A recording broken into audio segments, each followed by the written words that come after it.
Well, my favorite Kobe Bryant story is for all you people out there that heard Kobe kick my ass real good. He did not. He just kicked my ass. It wasn't real good. But see, you got to remember, I was 40 years old going against an 19-year-old kid. Yeah. But you know what? The one thing that I really, really appreciated, and I think we all saw at that workout, is that Jerry had certain points on the court at the elbow, pick and roll, down the low block, and he off the dribble, he was telling Kobe, okay, get to that spot. You got to get to that spot.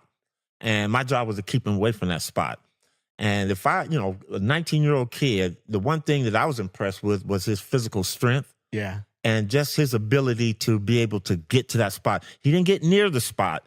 He didn't get close to the spot. He got to his spot. Now, he didn't hit every shot, but that is something very, very unique and special for a young kid that hadn't played in the NBA, and you're going through a professional workout to do that. Yeah. A lot of people would, not that I'm Michael Cooper scary, but I knew what I was doing out there to bump him off and to get close and shoot a fall away. Kobe didn't do all that. He got to his spot. And that was the one thing that impressed Jerry as well as Dale Harris and all the powers to be that were there watching that day.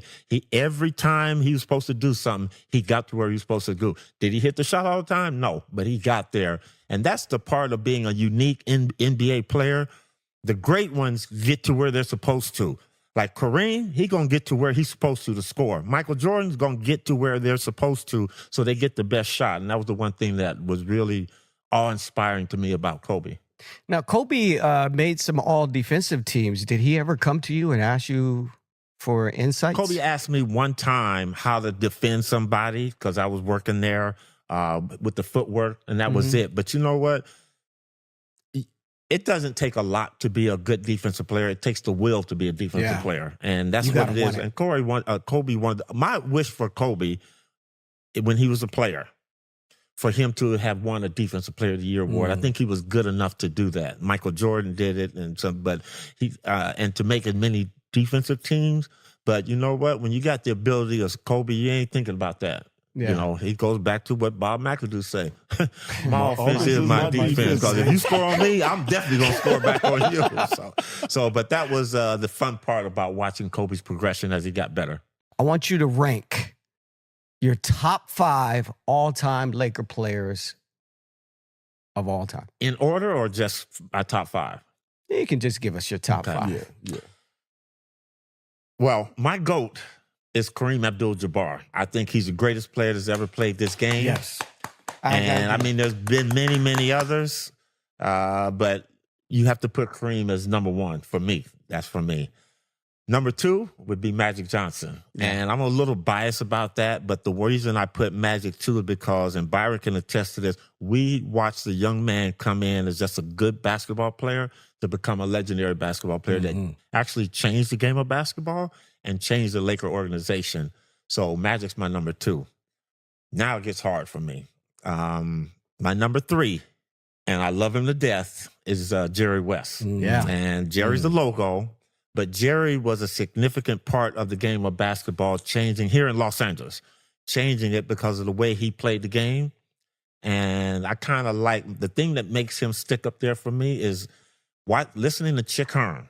And whenever Jerry would score, he'd go, "That kid from Cabin Creek." And I always loved that saying, Jerry from West Virginia, the kid from Cabin Creek. And that's been a fond part of me in my life to hear that. So Jerry's my number 3. Number 4.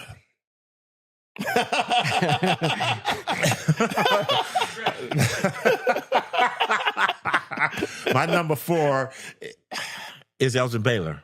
And the reason why I say Elgin Baylor is because Elgin brought the creativity to the game of basketball, the artistry, handling it with one hand. And people, if you do your homework on Elgin Baylor, he was probably the most feared scorer in the game of basketball as a small player, 6'5". And then my number 5 is Kobe.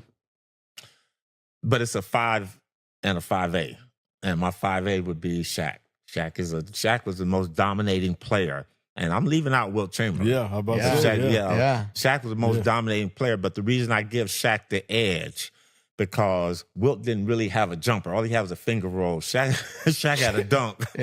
A powerful dunk. But both of them were sub 500 free throw shooters, so you can't put that in. But you know what? Those are my top 5A right there.